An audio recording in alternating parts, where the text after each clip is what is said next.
Olá, querido amigo, querida amiga. Com satisfação que iniciamos esse vídeo. Já peço que, se você gostou desse vídeo, do conteúdo dele, se foi edificante para você, que você comente, curta, compartilha, espalhe esse conteúdo. E o tema que nós vamos falar agora, hoje, é as chances que Deus nos dá, ou os conselhos que Deus nos dá. Nós temos alguns conselhos bíblicos, está aqui na Palavra de Deus, e nos fala muito bem, claramente, algumas condutas que nós devemos ter para termos um pouco de paz, para vivermos uma vida próspera nesse mundo. E nós começamos com a passagem no livro de Salmos, no capítulo 1, do versículo 1 e 2. Salmos foi escrito por Davi, o pastor Davi, foi pastor de ovelhas e posteriormente foi rei em Israel.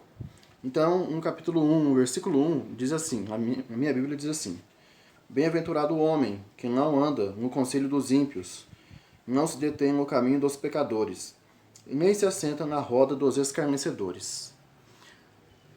No versículo 2, seguindo, antes o seu prazer está na lei do Senhor, e na sua lei medita de dia e de noite. Feliz é a pessoa que não vai na onda, que não segue os conselhos das pessoas que praticam perversidades, das pessoas que dão conselhos que são caminhos de destruição. Felizes as pessoas que, ao invés de escutar conselhos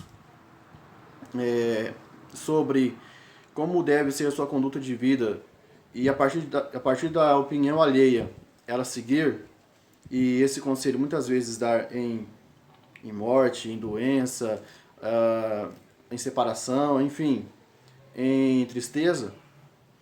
Feliz é a pessoa que não escuta, que escuta o conselho das pessoas com mais sabedoria, das pessoas que são instruídas por Deus, da palavra de Deus, não devemos esquecer jamais. Um outro conselho também, não sentar à roda dos escarnecedores, ou seja, as pessoas que zombam, não ficar perto de pessoas que fazem gracinhas, pessoas que fazem piadas, pessoas que precisam humilhar outras pessoas para se sentirem melhores, para se sentirem superiores. O conselho de Cristo, o conselho do salmista, na verdade, é esse: que feliz é a pessoa que não anda no caminho do mal e nem senta na roda dos escarnecedores, mas que, primeiramente, tem o seu prazer está em meditar na lei de Deus, está em meditar nos livros de Deus, na Bíblia, e seguir, usá-la como regra de conduta. A Bíblia, ela é um livro que ela não é só um livro para a salvação individual, salvação das pessoas. Ela também contém história, ela contém profecias, ela contém a parte evangelística, a parte de poemas, a parte de cartas, e é um conjunto de livros. E todo esse conjunto, ele tem como objetivo levar o ser humano a trilhar o melhor caminho, a ter uma vida justa, ter uma vida dentro da possibilidade neste mundo. Esse mundo, infelizmente, nós sabemos que ele não nos oferece uma esperança, ele não nos oferece algo que lá na frente vai dar bons frutos. Nós sabemos que o caminho desse mundo, o fim desse mundo, tanto falando do ponto de vista bíblico, como do ponto de vista científico, esse mundo não vai durar muito tempo. Nós temos tempestades, nós temos terremotos, nós temos a violência que está crescendo, nós temos uma onda de maldade sem fim, o ser humano cada vez mais egoísta, egocêntrico. Isso já estava registrado, profetizado na Bíblia. E do ponto de vista científico, os cataclismas, as tempestades tropicais, os terremotos, os tsunamis, o medo, as crises econômicas, as crises mundiais. Nós estamos vivendo uma crise mundial, nós estamos vivendo uma crise de saúde, estamos vivendo uma crise, uma pandemia. Essa pandemia vai entrar para a história, assim como as outras pandemias entraram. A peste negra na Idade Média, a gripe espanhola mais recentemente, entre outras epidemias que estão registradas nos livros de história. Então, continuando aqui a mensagem, em Isaías 59, no versículo 1, Isaías 59, versículo 1, ele nos diz que Deus ele está à disposição da gente. Ele está à sua disposição. Em qualquer lugar, a qualquer hora. Não precisa de internet, você não precisa de um telefone, você não precisa da melhor tecnologia que você tiver, não precisa. Em qualquer lugar, Deus está à sua disposição. Em qualquer hora do dia, 24 horas por dia, 7 dias por semana. Não importa se você está na cidade, se você está no campo, se você está na praia, se você está no deserto, se você está no Brasil, se você está no Japão. Em qualquer lugar. Ele está à sua disposição. O que atrapalha a nossa conexão com Deus, o nosso Wi-Fi com Deus, é o pecado. É ele que faz a separação entre nós e Deus. Mas isso é algo que já está registrado e que vai ter um desenrolar bacana, já até prometido na própria Bíblia. Então, vamos ler no Isaías, no capítulo 1, do capítulo 59. Eis que a mão do Senhor não está encolhida, para que não possa salvar, nem surdo o seu ouvido, para não poder ouvir. Mas as vossas iniquidades fazem separação entre vós e o vosso Deus, e os vossos pecados encobrem o seu rosto de vós, para que vos não ouça. Porque as vossas mãos estão contaminadas de sangue, e os vossos dedos de iniquidade. Os vossos lábios falam mentiras, e a vossa língua profere maldade. Ou seja, Deus está à disposição, está com a mão aberta, estendida. Ele não recolheu a mão dele, ele não fechou a oportunidade de salvação. Ele não fechou a oportunidade de nós nos achegarmos a ele, conversarmos com ele pessoalmente, como se fôssemos a um amigo.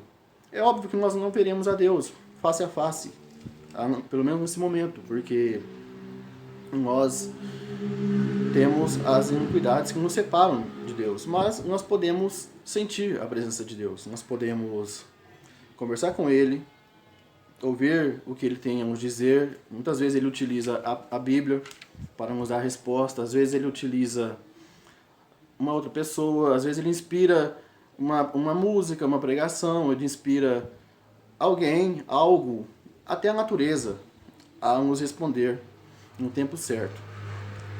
Ok? Então, tenha isso em mente.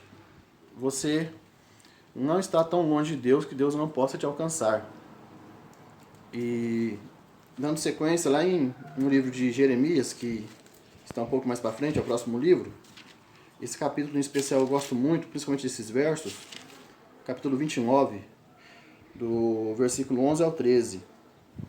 Deus conhece o nosso pensamento, o nosso coração. Quando fala aqui coração, não coração físico, é coração espiritual, é coração racional.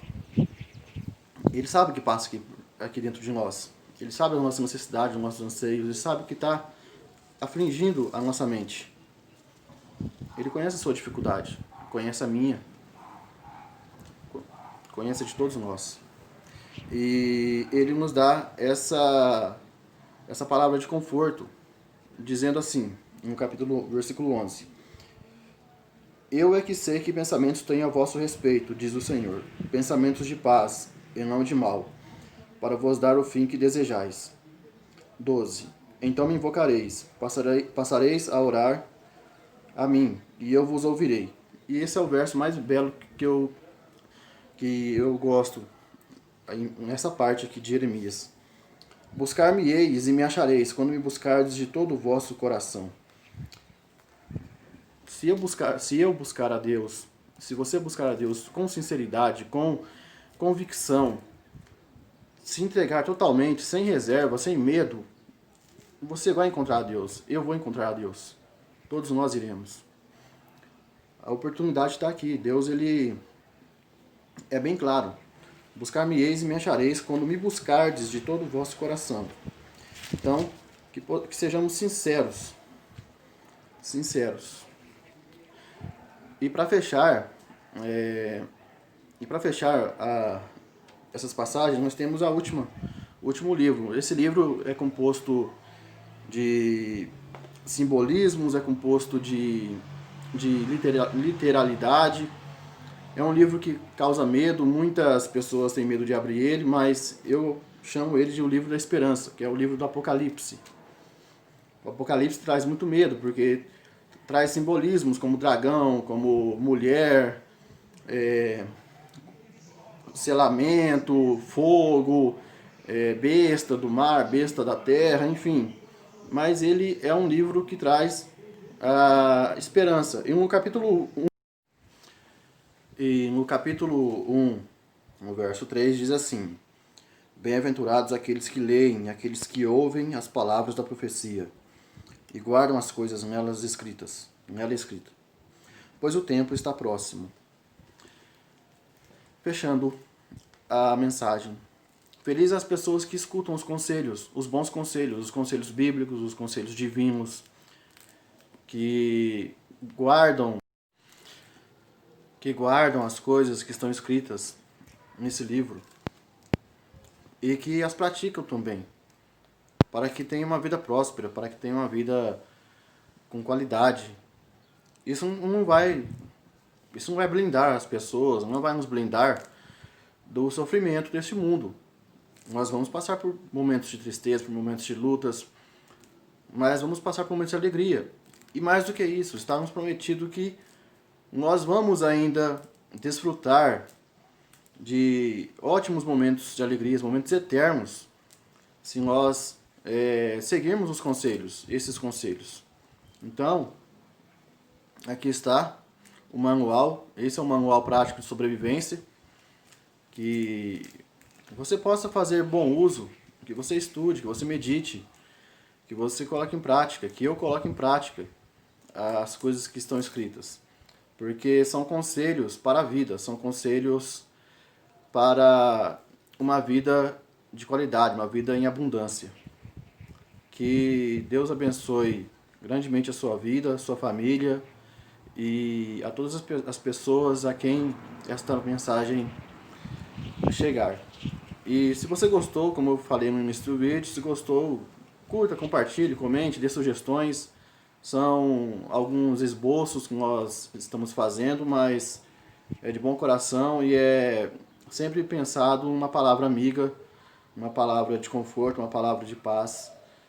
Nesse momento em que todos nós estamos apreensivos, um pouco preocupados com o decorrer do que nós vemos nesse mundo. Fique com Deus, um forte abraço e até a próxima.